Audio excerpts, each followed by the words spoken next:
เอาเลยนะทุกคนนี่คือสถานีเวียงจันทร์คำสวาปเนาะเป็นสถานีแห่งที่สองของประเทศลาวที่มีการร่วมมือระหว่างลาวกับไทยเนาะส่วนสถานีแห่งที่หนึ่งแมนยูที่ทานาแรงอยู่ตรงนู้นเนาะทุกคนนู้นเราต้องรถไฟไปนู้นต่ออีกเนาะอันนี้ถ้าไปจะมาจากกรุงเทพก็ต้องไปขึ้นที่สถานีกลางบางซื่อหรือบอกก็สถานีหัวลำโพงก็ได้เนาะก็ยิงตรงมาเลยเนาะสบายมีทั้งรถนั่งราคาถูกๆแล้วก็รถนั่งแอร์หรือว่าถ้าใครบ่ต้องการรถนั่งแอร์นะก็เป็นรถนั่งธรรมดาเนาะเป็นเบาะนั่งแข็งๆก็เปิดหน้าต่างชมวิวแบบง่ายๆราคาไม่แพง200 กว่าบาทส่วนใครอยากนั่งห้องแอร์ก็500 กว่าบาทส่วนใครอยากนั่งเตียงนอนก็มีราคาก็จะอัพเพิ่มขึ้นอันนี้ร้านนี้ตัวนี้เปิดน้ำใสในปีพศ2566เนาะ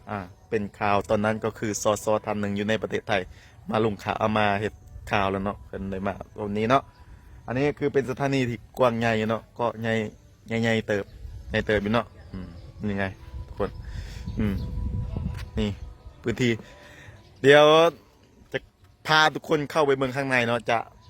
แบบรวดรัดเลยเนาะเพราะว่าบอยากว่ายังหลายเนาะ เข้าไปเมืองข้างในแบบนิดนึงกันเนาะโอเคครับไปนี่ไงพอหันยางเข้ามามันก็จะมีบอลค่อยถ่ายหูปเป็นบอเป็นแหล่งท่องเที่ยวประเทศลาวไงทุกคนนี่แล้วก็ตอนนี้น่าจะเป็นบอลถ่ายหูปบอลให้เข้าไปเบิ่งเนาะเราลองเข้าไปเบิ่งนี่มีจะเป็นพวกอาหารประเทศลาวเนาะนี่ทุกคนเป็นแหล่งท่องเที่ยวต่างๆเนาะเขาจะมาติดไปยังไงครับเบิ่ง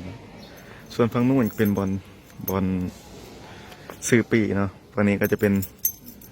ห้างแลกเปลี่ยนเงินแล้วก็ฝั่งนี้ก็มีหลายอย่างเนาะส่วนฝั่งนั้นก็